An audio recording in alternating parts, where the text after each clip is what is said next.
Let's just talk a little bit about your foundation. What caused you to start the Flora May Foundation? Well, it was a personal situation. I had difficulties with one of my children, Okay. and I went looking for help outside of my house, because when you're dealing with mental health issues, you can lead a horse to water, but you can't make them drink, as they Right. say. Right. So I was shocked that there wasn't more resources, that there aren't more resources for the parents, because when you have a minor, you're responsible for them. Absolutely. And, they really can't do much without you signing off on it legally up Right. until they're 18. So I wanted to fill that void by offering parents a place they can call if they're unsure. It could be a very simple issue. My child is just not showing up to school anymore. And parents call us for questions about getting their child into rehab, Yeah. if necessary, for either substance abuse or mental health. Okay. So it still is an area of nonprofit that has not been very well tapped. And that was the guiding force in creating the Flora May Foundation, was to be there for our parents so they weren't stuck like me. Hello, and welcome to the Leadership Reality Podcast with your girl, Tai G Charity. This podcast is for C-suite leaders to discuss their experiences and provide insight, encouragement, and inspiration for seasoned and inspiring leaders, offering valuable solutions to today's challenges that will inspire, ignite, and invigorate new and seasoned leaders to walk in their God-given authority with compassion, kindness, and empathy. So sit back, relax, and be prepared to be inspired with today's episode of Leadership Reality. Thank you. Welcome to another episode of Leadership Realities with me, Tai G Charity, where we will be sharing tales from the top. My LinkedIn friend is here today, Miss Debbie Hansen. Guided by the spirit of her ancestors, Debbie founded the Flora May Foundation to create a legacy of hope and empowerment for parents of at-risk adolescents. The foundation provides vital resources, including free consultation, therapy, emergency transportation, and support groups to help parents navigate their toughest challenges with compassion. Despite early funding and partnership obstacles, I can relate, Debbie's strategic approach led to a strong relationship with donors and her community. The Flora May Foundation has been recognized for its impactful work, earning the 2023 Outstanding Nonprofit of the Year Award, and Debbie being named the 2022 Woman of the Year in the nonprofit sector. I like that. The foundation has also received honors from the U.S. Senate, U.S. Congress, and the California State Assembly. Beyond its core services, the foundation engages in pro bono efforts like locating lost children and donating goods to hospitals. It also launched the Working Women Winning Workforce Development Program, furthering its mission to uplift families in crisis. Debbie, welcome to Leadership Realities. Thank you, Tai G. I'm so honored to be here. Thank you. No, thank you. Thank you for showing up. And also, I just learned you drove all the way from Orange County to be here with us today. Or even past Orange County, right? Oh, I'm closer to San Diego County. Wow. Yeah. Thank you. Oh, you're very welcome. I was looking forward to this. Yay. I'm super excited because I called Debbie my LinkedIn friend because all of a sudden, it's probably more than 2 years ago, I would always see these likes and love and comments by Debbie. I was like, who is Debbie? And then I started reading about your organization. I was like, I like her. And I love what Kids in the Spotlight does. Thank you. In helping foster children by allowing them to write, create, edit. Yeah. I guess they can't produce. Well, they're producers. They're producers? They are producers as well. Oh, God. Okay. Absolutely. No, well, tell us, let's just talk a little bit about your foundation. What caused you to start the Flora May Foundation? We heard a little bit about it. Of course, I love the fact being guided by my ancestors. I can totally relate. Yes. So tell me a little bit about the mission, a little more about the mission, and really what really led you to starting it? Well, it was a personal situation. I had difficulties with one of my children. Okay. And I went looking for help outside of my house, because when you're dealing with mental health issues, you can lead a horse to water, but you can't make them drink, as they Right. say. Right. So I was shocked that there wasn't more resources, that there aren't more resources for the parents, because when you have a minor, you're responsible for them. Absolutely. And, they really can't do much without you signing off on it legally up Right. until they're 18. So I wanted to fill that void by offering parents a place they can call if they're unsure. It could be a very simple issue. My child is just not showing up to school anymore, to high school or grade school even, to them abusing fentanyl, to undiagnosed mental health issues. So those are the type of topics, and parents call us for questions about getting their child into rehab, Yeah. if necessary, for either substance abuse or mental health. Okay. So it still is an area of nonprofit that has not been very well tapped. And that was the guiding force in creating the Flora May Foundation, was to be there for parents so they weren't stuck like me. Yeah. There's a form of embarrassment, there's shame involved. Yeah. I didn't want to talk to my family about it. Yeah.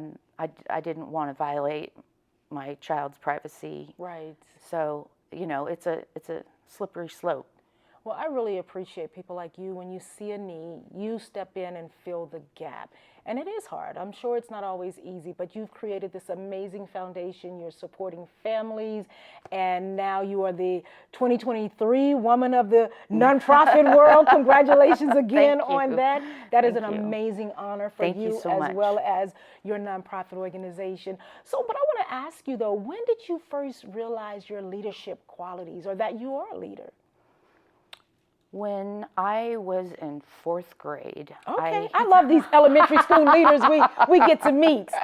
Tell me about it. It's true though. I tried out for, my school had a championship performance team, and everybody wanted to be on it because they had been undefeated for 15 years. Yeah. So I tried out.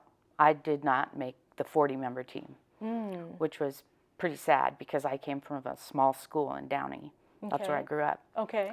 And 4 years later, in 8th grade, I tried out to become captain of the team, and I made it.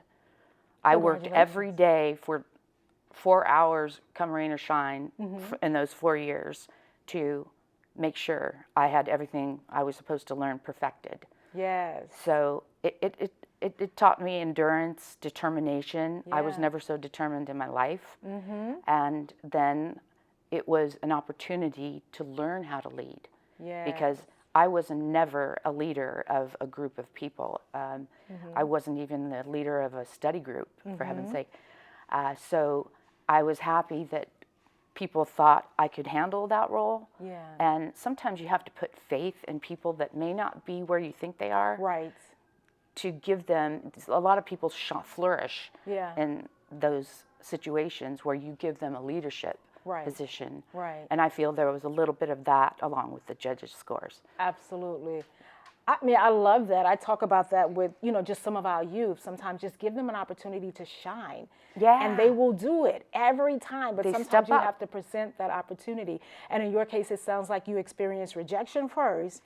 That sort of propelled you. So rejection can either cause you to diminish all of the greatness on the inside of you, or it can pull all the greatness out of you. Perfectly where you said. can then, where you can then operate and discover things about yourself you didn't even know. Right. I love that. And I joke about our elementary school guests who discovered their leadership in elementary school. But I too can relate. But mine was so very different. I was trying to get out of class, and I was thinking of strategic ways that I can do something creative to get, and this was like 4th grade. And I was like, wait a minute, I should do a puppet show at the school and raise money for the March of Dime. And I raised my hand and I told my 4th grade teacher, I was like, I want to do a puppet show for the whole entire school to raise money for March of Dime. And we'll create puppets. And she said yes, and sent me to the principal's office to ask if it was okay. Oh, wow. The principal said yes. I put a team together. We created permission slips for all of the classes to send home for their moms to give a dime for them to participate. And we had a whole day of doing these little skits. And I was Oh my gosh, that's so great. I discovered my leadership qualities in elementary school too, but for the wrong reasons. Right, but they did, and that gave you a platform, so to speak, of being Right. in charge of other people. I'm sure you didn't do that alone. Right? No, absolutely not. Absolutely not. So I want to know more about you building your foundation. How many people do you have on your team? So, well, our team consists of a board of directors. We have 2 staff members. Okay. We have 23 volunteers and 5 interns that work for us. And how do you manage all of these people? What is the culture, I guess, of your organization like? Well, I take that philosophy of putting people in positions of power. Yes. I believe in that, and I try to do that with our interns by letting them handle things that usually I want to handle, because you know how it is being a CEO of a nonprofit. It's your baby. Yes. It's your baby, and you want to know what's going out. Right. You want to know what is being put out to the public, and if you miss a beat, that could be a big boo-boo, right? Absolutely. So, Absolutely. yeah. So trusting the team around you. Trusting the team, believing in them. And believing in them. Absolutely. Yeah, it goes a long way. Encouragement is my style of leadership. Yeah. Encouragement, empathy, but focused. That's good. Yeah. That's good. I've got to keep the vision in line. So, Yeah. you know, people may stray here and there and go off on tangents with their work. Yeah. But, you know, I rail them in. Good. Yeah. Good. I know, I love the number of volunteers you have. And it's so funny because we get calls all the time from people saying, I want to volunteer. I want to volunteer. What do you need? And I've learned to ask people, well, what do you have to offer? Because I Right. hate the idea of putting people in places where they're not good at. So I need to know from any volunteer, like, what is your strength? What do you like to do? How do you, knowing what you know about the organization, how do you think you could best contribute? And if we have a need, then I can plug you in there versus just saying, oh, come over and do this, which might not be a great fit for you. How do you manage people that want to come and volunteer? How do you link your volunteers with your work you're doing? Well, it's probably 50-50, similar in how you are picking, you know, asking people what their skills are, where they think they would be most helpful. Yeah, And knowing their skills helps you to help them. absolutely. And the other half is me trusting that they can do the job. You know, which is difficult. Again, you know, not going back to the same thing, but I like to have my hand, you know, at least I like to have vision into everything. Yeah. But I'm learning to let go of the reins and say, okay, social media, you can do your thing. Yes. You don't need to ask me for approval on, you know, 4 posts a day that you're Right. making. And if it's young people, truth is they know it better than us anyway. They do. They really do. I'm always learning something new. I had one of our amazing interns actually who gave you a tour today. He was giving Noel. me these little buzzwords like, you put hashtag follow me, something like that. I'm like, oh, really? What does that do? And we started using it. So What does it's it do? amazing. We'll find out because I don't remember what the hashtag was. I just know that it helps Search. it helps spread the message to a larger audience. I guess within the algorithms, it reads this particular hashtag and it just sort of generates more engagement and more eyes on the post. So I was like, okay, well, you know better than me. Yeah. So let's do it. Yeah, I love when you hire people that teach you things. Absolutely. Isn't that the best? It is the absolute best. Well, I purposely try to hire people that I know are smarter than me. Oh, like yeah. that for me, I do it on purpose. Of Because I'm a course. visionary. Like I can see the big picture and I need to bring the people alongside me who know how to roll it out. But I know all the in-between steps. I'm always looking Right. at things from a bird's eye view. But the people that can just jump in and get it, because I can learn it. Right. But it'll take me forever. Right. I got challenges. Yeah. You got work to do. I got to work. It took me a long time to figure this out. You already know how to do it, right? You go ahead and do it. So I purposely align myself with people who can just sort of take the torch and Right. run. And then I have to also just kind of really learn to trust, like you said earlier. Right. Because even though you hire these people that you know can do the job, sometimes it's still hard. You still kind of want to have your hands, navigating and Sure. overseeing the whole process. Right. You know, speaking of a place that I have found our best volunteers, if you're interested in knowing, do you guys have Nextdoor? It's a app. That sounds very familiar. I know. I don't think we use it, but I have heard of it. It's a neighborhood, like people's lost dogs, they need a plumber, stuff like that. Yeah. Every time I make a post in there asking for volunteers, I get at least one overly qualified volunteer Really? / donor. Okay. Because a lot of the people on our team, they're donors. Our board, they're donors. Absolutely. And that means a lot, that Okay, they're that's investing back into the work we're doing. What we're doing. That's a great tip, everybody. Nextdoor. It's an app? Nextdoor, it's an app, and Okay. it's by neighborhood, so you're not going to get people from Orange County. You're going to get localized people. Okay. So there might be 4 grids for Van Nuys, for example. 4 neighborhoods or Right. 14. Right. That's And- really good. So yeah. it's based on zip code, I'm assuming. Right, and there you'll find a lot of newly retired people who still want to be busy and be a part of something. Yes. So those make the best That's good. volunteers. Thank you. Yeah. I'll make sure that we tap into Nextdoor. Yeah, you should. It's a missed, overlooked gem Yeah. for reaching the right people. People that care seem to be on Nextdoor. Right. I don't work for them either. But that was a good ad. I like that because you got, next door, you got a new customer coming your way, okay? So let me ask you, what inspired the name Flora May Foundation? May. What inspired the name?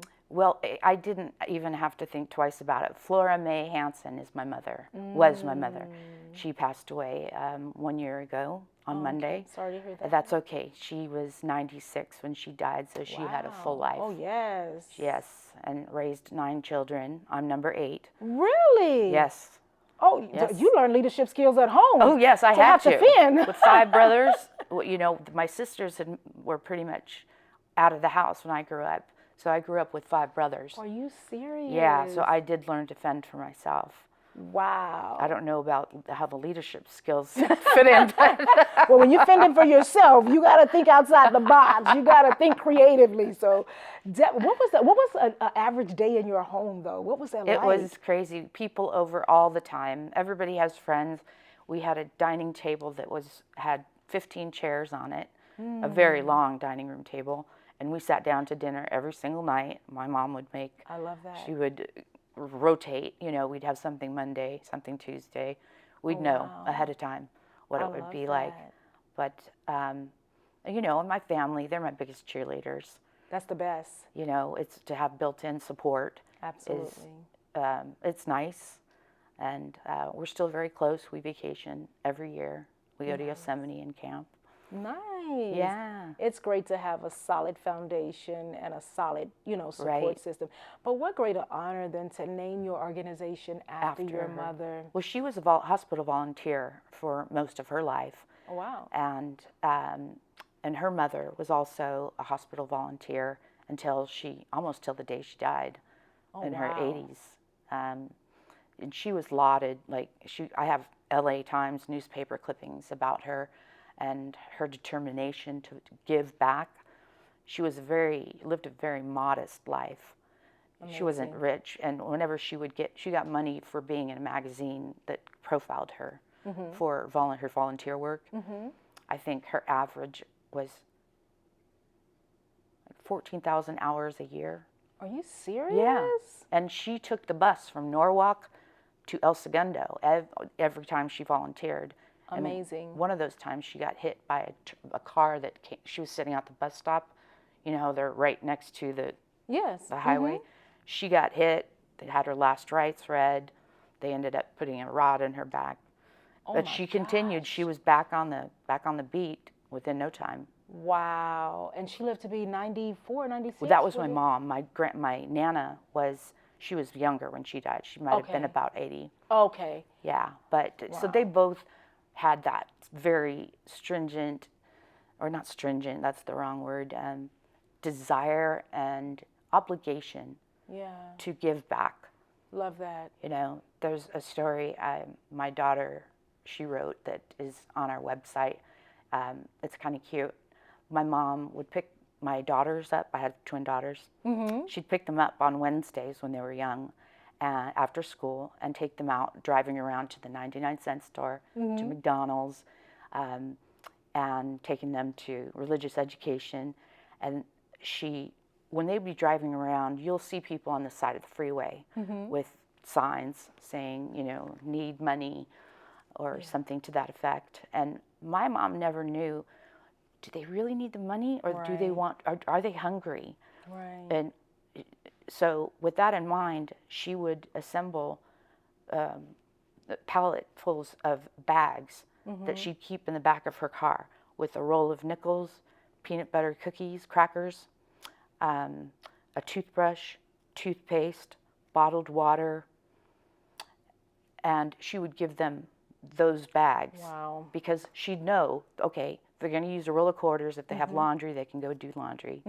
Everything had a purpose. Yes. You know, it I was love just, that. And my kids saw that. Yes. And that's so crucial, that To you model know, that. to hear that Absolutely. from my kids made me just, I already know how special my mom is. She raised me, but for my kids to see it was special. Well, I just appreciate the way you honor your mom and the way you honor her and her legacy, especially just the name of the organization. It's such a huge honor, and I'm sure she was just extremely proud of all the work that you're doing. Yes, I whatever I did, she was proud of. She was proud of my typing. I mean, you know, You wake up in the morning and she's like, yeah, that's my baby. I'm proud. I'm proud. look at her. Look at her. I love it. And you said 8 or 9? 9 kids. 9 kids. Wow. Wow. So let me ask you, what significant insights have you gained throughout your journey? Well, I think we both agree on hiring people who are smarter and better and have more, have different views than I do. Not goals, different, that have the same goals, but different viewpoints. Specify that. Different what? Say that again for me. Different viewpoints. But not different. Not different goals. The goals that's important. need to be, it is very important, because if you don't have a shared goal, you're going to have a divide like our presidential races right now. Whew, this has been this is about to be a political day here, I see. No, but that's very important, because we see how division can just tear it can tear an everyone organization apart, a family apart, a country apart. Right. Wow. Well, thank you, because we do have to share those. So I also want to know, what are some of the challenges or realities you face as a leader, and how have you navigated those challenges? Our biggest challenge to date is awareness. Awareness of what we do, who we are, who we serve, our services, you name it. Yeah.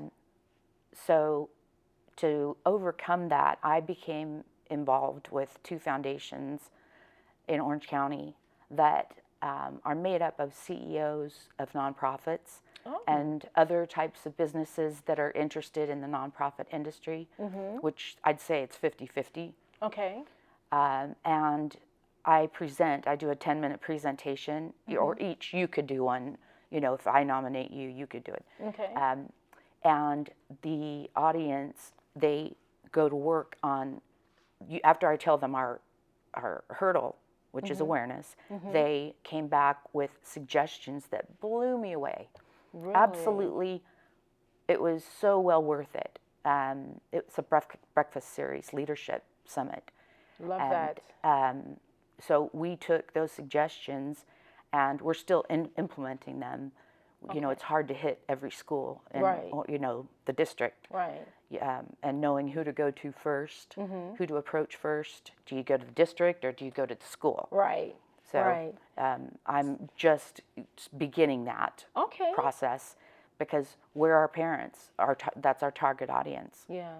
parents, well, their kids are at school, so we can reach them somehow through the school, be it if it's a flyer that they shove in with their papers that they take home, Right. or providing a program for the kids. You know, we partner with Uplift Foundation, Okay. Uplift Youth Foundation, and they offer yoga classes Oh, nice. for kids and stuff like those type of events. When you do them on the school premise itself, that helps spread awareness. Parents come and pick up their kids, and so that's working. That's great. Yeah. So it's important for CEOs to be out in the community. Absolutely. And networking and connecting with organizations like you just mentioned. So is this something where you all meet every month, or is it just sort of you get Quarterly. invited quarterly? Okay. Quarterly. That's great. Yeah. I'm a part of a CEO leadership program called City Scholars, and I think we have a mutual friend, Miss Betty Lamar. Yes. I call her my shero. But Miss Betty Lamar and I met at City Scholars, and it was somewhat similar, where we show up and fellowship with other CEOs and really talk about some of our challenges that we have. We share ideas and resources, and it also helps us, at least me in particular, to know that if I'm facing a challenge, that I have a group of people that I can trust and lean on. Sure. But also that I'm not alone. Like, oh, you faced it already? It's not an isolated incident? Thank you. Because, you know, I think all of my challenges are just, oh, well, it's just me. But it's very intriguing and very, I don't want to say satisfying, because I hate the fact that people have challenges, but it's very comforting, I think, is what I'm looking for, just to know that you're not alone on the journey, that other CEOs may have faced something that you've already faced, and they can help you navigate through it. Absolutely. So that's just amazing. Yeah. And the founder, I think, is out of Orange County. Well, not think, but our founder of City Scholars, she's out in Orange County as well. Yes. We meet downtown LA, but she commutes from Orange County. That's wonderful. I'll have to get her name. Yes, Kellyanne Hogar. We'll talk about that offline, because I'd love to be able to nominate you. But let's talk about some of the services that you provide, because in spreading awareness, let's take an opportunity right now to just really talk about some of those services that that the Flora May Foundation provides. So I specifically set out to partner with nonprofits and other agencies that could help the people we're serving. So, for example, therapists, we have partners who offer the therapy, the free therapy that we provide to the families. If they need it, if they want it, it's there. A lot of people are low income that we serve, so that tends to come in handy. To you know, they wouldn't otherwise be able to afford you know, counseling. We offer emergency transportation through a partner of ours, which also includes airline transportation. So if a family's in a specific, like, domestic situation that might not be too pretty, where the one parent needs to flee with the kid, we can get them out of the state. Oh, wow. Yeah, through our partners at no cost to them in a private plane. Wow. That's amazing. Yeah. So tell me, what's the, how do one get in contact with your organization if they're in need of some of the services you provide? And I'm assuming the services are not just in the Orange County area. No, they're not. You spread it? So how does someone get in contact with your organization when they need to reach you? They call us. Okay. They call us. Okay. And your website? I'm assuming you have a website. Our phone number's on our website, and it's on most of our social media, I believe. It should be. Okay. And you're on Instagram, LinkedIn? Because we can share some of those links as well. Okay. Yeah. Amazon. I'm not Amazon, Lord. Shopping on the brand. Amazon. Amazon, can you help promote? All right. So we have Instagram, LinkedIn, TikTok. Facebook. No TikTok yet. No TikTok. Okay. Facebook. No TikTok yet. That's what your young people are going to do for you. They'll put you on TikTok. They were trying to get me to do that yesterday. I got to watch all kinds of reels on it. They're like, we got to get on TikTok. We got to get on TikTok. There you go. You second that motion. I understand. I totally understand. So I want to know, in terms of some of the leaders that you've admired, who are some of those people that have sort of helped you in terms of how you lead? Well, a leader that I most admire is Jerry Rosen. Okay. She founded Working Wardrobes, and Working Wardrobes helps people attain jobs. Okay. They clothe them. With interview clothing, they do offer workforce development programs. And she was the one who pioneered this whole one-stop shop Oh, wow. process. And we do a little bit of what they do, but Okay. we're partnered with them as well. So if our clients need clothing from our workforce development program, we would refer them to Working Wardrobes, where they'll just get them all set up and interview ready. So it's symbiotic, and that's why, not to change the subject, but partnering, I'm huge on that. It's important. Because referrals, cross referrals, Absolutely. those are important and not to be overlooked. Absolutely. And funders like to see when you collaborate with other organizations. Because they feel like their money goes a lot further when you can connect with other organizations and do the work that you're doing. So that's great. Right. That you have that partnership. Yeah, and it gives them more exposure as well. It's a domino effect. Absolutely. Absolutely. Yeah. Tell me, how would your team describe you as a leader? They would describe me as honest. Good. Focused. And persistent. Very important qualities as a leader. Very, very important qualities. Yeah, the persistence just came with my DNA. Well, you gotta be, because I read in your bio, it's like when you face these challenges with funding, you had to take a different route. You had to think strategically. Absolutely. You had to be persistent. And as nonprofit leaders, it just comes with the territory. Right? Exactly. And I don't know about you, but I think everybody that knows me know I do not like asking for money. Like, that is the hardest part. It is. Of the work for me is having to ask for money. I understand my why. I know why I'm asking, but it's still just, things that I've experienced sort of makes me a little bit more cautious and uncomfortable, I should say. I'm with you on that. Yeah. I'm with you on that. I completely understand. That's one of the things. It is not enjoyable or my favorite thing to do. Yeah, but we keep telling our story. We do. We keep showing up. We keep showing up, keep writing those grants. Absolutely. Keep making more partners, keep getting out in the public, go to events, meet people you may have not, you need to know, or that you should know. Yeah, absolutely. That's relationship building, I guess, 101 in a sense, right? It is. I think the hardest part for me in that was really creating these organic relationships versus relationships where I know I have an end goal in mind. Right. That's the part that was always hard for me. Like, yes, I want to know you, but I also know that I have an ask, I have a request. So I tend to kind of shy away from even getting to know you when I know there's an ask on the other end. Yeah. Because you kind of really want just this organic connection. You want to share what you do, share the impact of what you do, and really want them to be inspired to say, I want to align with what you're doing. Wouldn't that be nice? That's how it rolled. Wouldn't it be? Yeah. From your words to your mouth to God's ears. But we do have to take it a step further. We have to sometimes just make the ask. Right. And some of the people want to be. They want to know, how can I help? So you have to be willing to just make that ask. Right. And I like what you said about you have to be strategic. Yes. Because it's true. I mean, I was in sales before I was in nonprofit. Oh, so you're used to people telling you no. Yes, I am. But, I don't know why it's different, but it is. It is. It's more personal. I have more yeses than nos. Yeah, well, I applaud you on that one. I'm trying to get to that side of it, but no, we've been blessed. We've been really blessed. But yes. Yeah. Good. So what, as we get ready to bring this interview to a close, what advice would you give aspiring leaders? People that, like you, see a need and feel like, I really want to be the answer to that need, but I don't even know how to get started. What would you tell them? I would tell them to get a mentor, someone they know and that they trust, who is in the nonprofit space. I am mentoring my nephew, who has a nonprofit as well in arts.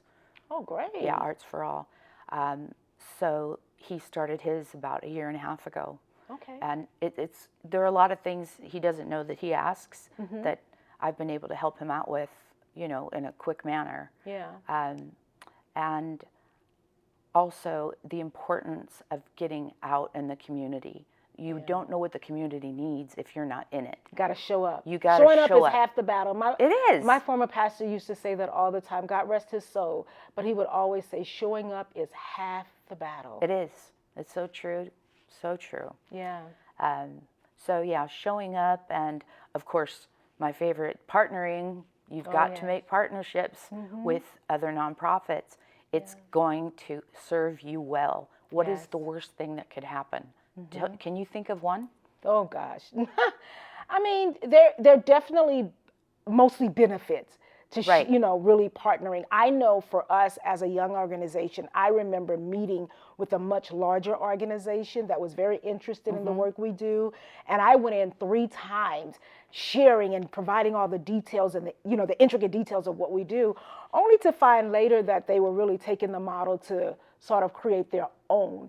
And that's not what was disclosed. Yeah, so that for me, at starting early, I think that was around year 5 of the organization, that caused me to sort of question some partnership opportunities. But now I go in it very open-minded, like, well, how does this complement each other? I love collaboration, but how is this beneficial for both organizations? And for me, it's all about our young people. How can we together make a much bigger impact? So I just lead with that. Yeah. But that was probably one of my first experiences with trying to partner. And like I said, it was a much larger. So did it make you gun shy? It did. It took the good feeling out of it. Yeah, I can see why. It did. But I try not to allow that whole, what's the old rule, one bad apple spoils the whole basket. I try not to live by that. I'm like, okay, that was that experience. Right. But you get to create more experiences. Yes. And I don't want to deny an opportunity to be more impactful because of one experience. Right. So that's kind of how I look at it now. Yeah. I had some growing up to do. I had some maturing to do. As leaders, we are forever growing, right? Right. We are forever growing. Well, thank goodness. I love to learn, and I hope to learn more from you as I watch you expand kids. Thank you. Kids in the spotlight. Thank you. I just appreciate you because you're always very present on LinkedIn. I feel like we all have a cheerleader. I'm like, I can count on Debbie to say, I like that. So thank you. You're so welcome. I love what you do. So it's a genuine compliment or a like and comment. Yeah, just sharing each other's work. Well, we'll be sure to share your website as well as your social media handles. So if anybody need any services that the Flora May Foundation provides, you'll be able to see that in this podcast if you're watching via YouTube, or you'll be able to read it if you're watching via any of the other podcast channels. We want to make sure that we help you spread awareness about the work you do. Thank you. Absolutely. Thank you again. Ladies and gentlemen, that is our show for today. As always, I can talk to my guests forever and ever. I probably have about 10 more questions I can ask Miss Debbie, but we have to land the plane. So I want to say thank you so much for tuning in for another episode of Leadership Realities with me, Taiji Charity. And I need you to remember to do those 3 magical things: like, share, and subscribe. I hope you gained some valuable nuggets today on your leadership journey. Until next time, bye now. All right, ladies and gentlemen, that is our show for today. I hope you were inspired and you gained some valuable nuggets that will help you to become a better leader and to walk in your God-given authority. Bye, until next time.